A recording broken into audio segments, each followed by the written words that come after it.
Welcome back to the channel, everybody. Thank you so much for joining me and allowing me to continue to be your daily advocate. If you're new here or you're not subscribed for any reason, please do me a huge favor and hit the subscribe button. Thank you to all of you who have been watching and following me for so long. It truly means a lot, and I'm glad that I can be this person. Could a new government partnership between the SEC and the CFTC signal the end of the Ripple lawsuit? Well, that's what people are speculating. Literally yesterday, I put out a video where I highlighted that Gary Gensler seems to be a little bit more willing to have talks about how to properly regulate cryptocurrencies and everything associated with the asset class, which is funny because I thought it's been perfectly crystal clear from what he's been saying for years, that, or at least for as long as he's been in charge of the SEC, I thought it was crystal clear what is and is not a security and how everything, there was no additional clarity needed, but now he's saying, well, we could work with the CFTC to kind of hash things out a little bit. Well, now people are saying this could impact the Ripple case. In fact, this could signal closure of the case sooner than later, so I'm going to share with you the arguments that are being made along with my thoughts on the topic. I'm not as confident as them, I'll just say that here at the outset. Also, I want to highlight some things that attorney John Deaton had to say. He was on Fox Business today, and he said some very fiery things I think you're going to enjoy hearing, in particular if you haven't heard the segment yet. But he was on with Fox Business journalist Charles Payne. And I tell you, it's just, I love seeing John Deaton get the message out on national television about what's happening to XRP holders, the XRP community, and how also Ripple's being attacked by the SEC. So I want to highlight a bit of that. And also got this headline from Finance Feeds, XRP lawsuit. Ripple counts on judge to control SEC's redactions, submission by April 8th. And so I've got a little bit of an update for you on this topic. I'm sure many of you are aware that the SEC is requesting to redact certain parts of notes which could be highly relevant to Ripple's case here with the SEC. They want to redact additional information. I've expressed concern about that, I think for good reason. Although, on the whole, I feel optimistic about it because the judge, in this case Judge Sarah Knepper, she is going to be personally seeing this information that the SEC wants redacted. So if she says, yeah, it should be redacted, I think she's been operating in good faith. But I want to highlight some specifics as to why, in all likelihood, it's not going to be a problem. So I'll cover that last in this video. But before going further, I do want to be clear, I do not have a legal or financial background of any kind. I'm not offering legal or financial advice, and you definitely should not buy or sell anything because of anything I say or write. I'm just an enthusiast who enjoys making YouTube videos about crypto topics, but just as a hobby and just for fun, damn it. And if you don't like it, well, you can just get out. So we'll be starting with, we'll be starting with this piece from AMB Crypto, titled, The Ripple Connection and Gensler's Plan to Collaborate with CFTC on Crypto Regulation. SEC Chair Gary Gensler revealed the collaborative crypto regulation plans through a speech delivered during the Penn Law Capital Markets Association's annual conference on April 4th. The speech underscored the importance of regulators in ensuring financial stability, investor protection, fair, orderly, and efficient markets. Gensler also noted the need for technology neutrality in regulation and said that cryptocurrencies should not be treated differently because of their different technology. Let's just pause there. The absurdity of that idea is hopefully obvious. Gary Gensler is saying that cryptocurrency shouldn't be treated any differently because of their technology relative to any other security or, well, really anything else. He thinks everything's a security thing, so what the hell? Okay, but can you define what the hell it is? Because whether or not something is a security or is not is directly linked to whether or not there's a common enterprise, which is a prong of the Howey test, and you, Mr. Gensler, have not cited what constitutes sufficiently decentralized so that there is no longer a common enterprise if there ever was one even to begin with. So don't pretend like there's no additional clarity to be had here and everything's just going to be treated the same and we should just know these things. Yeah, more from John Deaton on that idea of exactly how Gensler's approaching that in just a minute or two here. But let me proceed with this story a little further first. He further proceeded to list out the crypto-related areas that the SEC will target with its regulatory strategy. He revealed that he asked his staff members to create strategies for regulating platforms. The SEC requested they combine securities and non-securities trading regulation strategies while noting their collaboration with the CFTC.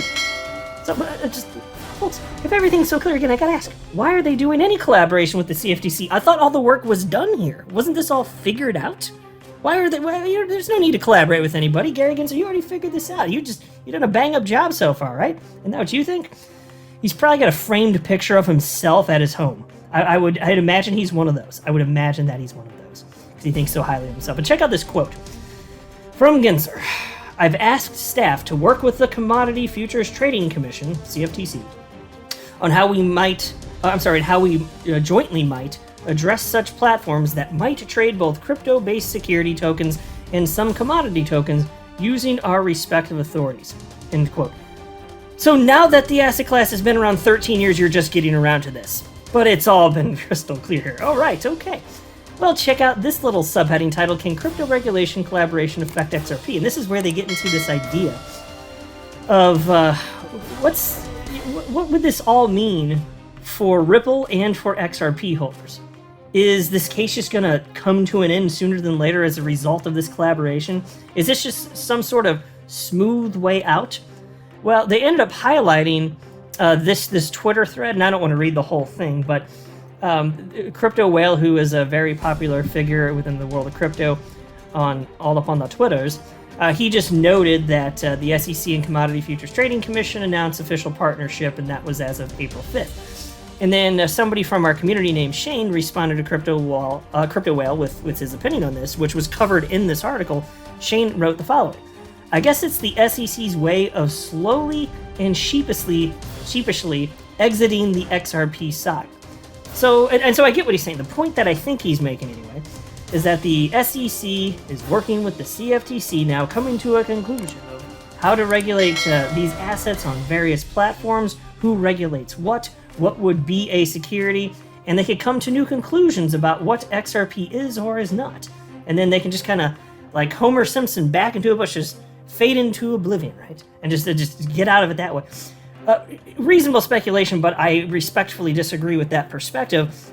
That would be a defeat for the SEC, because they've been arguing, this has been crystal clear this whole time. Gary Gensler said everybody's been saying this, arguing that everything's very clear. So if the SEC worked with the CFTC on this, and was like, oh yeah, well, we've now decided that it doesn't look like XRP is a security, we can just end this whole thing, they're gonna look like damn fools. And they don't want to look like damn fools, even though they do to us, obviously, but to the unsuspecting public that really isn't paying attention to stuff. They may be, to those people, a respected organization. So they don't want to change anything, they're not gonna do that. If they want out, they're just going to settle. That's what they're going to do. They'll have to work out terms of that with Ripple that would be agreeable, but that's what it would actually look like. If they went out, it's like settlement or bust, because they're not going to do a case dismissal, because that will look like a defeat too. I've talked about that before. It's going to be settlement. But thinking that this has something to do with the CFTC, I respectfully disagree, but still, I'll cover what the article had to say a little bit further. You can tell me if you think I'm right, or if you think I'm wrong, that's fine either way. But back to the AMB crypto piece, they wrote the following. One of the implications of the SEC-CFTC collaboration is that they will need to be aligned in their opinions about the Ripple lawsuit. If the SEC sides with the CFTC on XRP, then that would likely mean the end of the lawsuit. So again, that's what they say. I respectfully disagree with that. If they agree that XRP does not, just the nature of it existing does not constitute a security, again, that's a lose for the SEC. They're going to look like damn idiots. And they're not, no, I mean, they already do, but they're not going to make it worse, right? In that sense, by admitting defeat, no.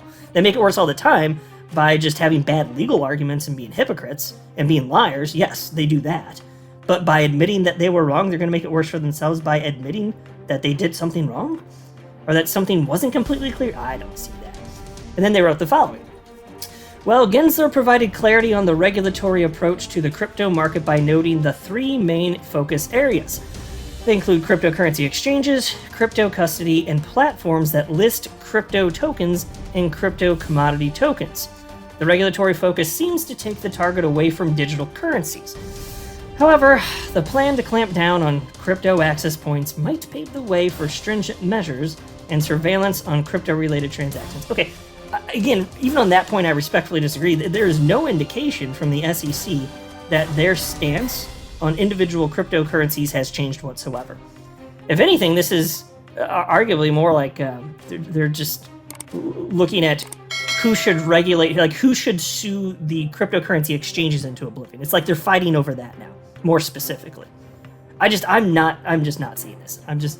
Now, it doesn't mean there's, to be clear, it doesn't mean there's not conversation like that going on, because the truth is, and the SEC knows it, even if they won't admit it publicly, it's not clear which cryptocurrencies are securities.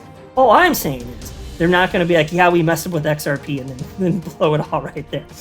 Now, on that front, no, I can highlight this now.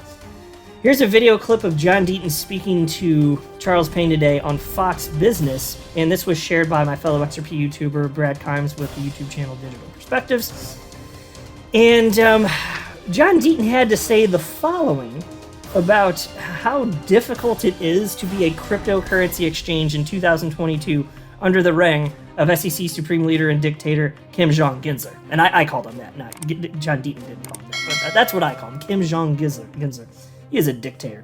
But here's the quote. I transcribed this from attorney John Deaton. Oh, by the way, worth mentioning before I forget, if you look right here where I'm circling, that, I know it's hard to make out on the screen right now because it's a small picture, but that is an XRP hat. In fact, maybe I can get a zoomed in, if I can find a zoomed in picture of him. That's about as close as I can get. John Deaton, I like that he strategically put his XRP hat right there in the frame, which I just thought was a cool extra touch. On television, you actually couldn't see it. But anyway, here's what John had to say. Gary Gensler has waged a war on crypto. For example, he says that the crypto platforms, the Coinbases, and the Krakens of the world, these digital exchanges, that they need to be regulated, and they need to register with the SEC. But Charles, the only reason they would register with the SEC is if they were selling securities. When they go to Gary Gensler and they say, hey, I've got 70 to 80 tokens on my platform. We don't believe they're securities. Which ones do you believe are securities? We'll take them off the platform. Gary Gensler's response is, we won't give you advice. You just need to come in and register anyway. That's not a system that works. What the hell do you even do with that? Yeah, well, you gotta register because you're selling securities. Oh, which ones are securities? We didn't know that. We weren't trying to do that. I can't really tell you.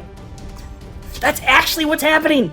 It's infuriating. It's disgusting. And John Deaton nailed it on national television. He just knocked this out of the freaking park. And then Charles Payne, he noted that attorney John Deaton is representing over 66,000 XRP holders, and he asked, what is the beef here? That's a quote. What is the beef here? Why is the SEC trying to shut this down? End quote. And he's referencing, of course, XRP. And here's a quote from attorney Deaton. Well, Charles, we did something that's never been done. We actually went into court. We petitioned the court and said, we want to be named as defendants in this case. And the judge, in her opinion, said in a non-family situation, this has never happened. Who goes in and says, sue us too? Because they effectively did. When the SEC filed this case against Ripple and its two executives in December of 2020, they didn't just go after them. They attacked every single XRP holder because they're going along with this absurd claim that all XRP, even XRP traded in the secondary market with no connection to Ripple, that they're all unregistered securities. Charles, they're saying this despite the fact that for 8 years it traded publicly in the United States. They're saying this despite the fact that in 2015, the United States government, FinCEN, declared XRP a virtual currency. And despite the fact that every foreign government, the UK, Japan, Switzerland, Singapore, United Arab Emirates, every foreign government that's looked at this token has declared it a non-security, yet our SEC is stating otherwise. Bam. John Deaton absolutely killed it, guys. I'm telling you. It was he was on for about 4.5 minutes, and he just absolutely nailed it. It's so good to see this stuff on national television, but you couldn't ask for a better representative of the XRP community covering stuff like this. And he is in it, man. He is in the trenches. He knows his stuff. It is just so refreshing to see this on national television. And it is that big of a story. It deserves to be on national television. I'm glad Fox Business has picked this up. Also, I wanted to highlight this. So, Attorney John Deaton, he was in clearly, looks like he's a hotel room because he's in Miami right now for the Bitcoin conference, which goes from April 6th through the 9th, and I imagine it just smells like room temperature cottage cheese there, but it could still be a fun time. There's probably a bunch of good people that go there too, not just crazy Bitcoin maximalists, but he took a picture here of, it looks like he's at the airport, and he said, "In Miami, not a Bitcoin maxi in sight yet," and that was on April 5th, the day before this started. And then he shared a picture of his hat, and I thought this was kind of cool, so I thought I'd share it with you. He tweeted out the following: "When I got out the rental car at the hotel, the valet noticed my hat and said, 'XRP, I have some of that along with Ether and Bitcoin.' I said, 'Me too,' and then tipped him an XRP. I didn't have time to wait for the other two." Woo! I like that burn. And look, I'm pro all those. I own all three of those as well. But I just think that's hilarious. So it's kind of cool. So the valet guy, he's got XRP, ETH, and Bitcoin. Tipped in XRP, though. Cheaper and faster, folks. If utility matters, you know what. Now, this is interesting. It'll be interesting to see how John Deaton says this goes, but here's a picture of the shirt that he says he ordered online and will be wearing at the Bitcoin conference. It just says Crypto Maximalist. So it's got the logos for Bitcoin, Ether, and XRP. And again, this is a Bitcoin conference specifically. Not that everybody there is going to be just a Bitcoin maximalist, but I am curious to see when he provides some feedback exactly how that looks, especially since you know XRP is the most hated cryptocurrency by Bitcoin maxis. And then there is this. This just looks kind of cool. This is the Wall Street Bull from New York, except for it's like a cyber version, and this is right out front at the in Miami at the conference. It does look pretty damn cool. So there's all sorts of people that have been posing. So enjoy your day, everybody. I'm always here for you. Leave any comments or questions below, and be sure to subscribe. But thanks, everybody. I really appreciate you. Enjoy your day, and I always have your back. So thanks so much, everybody.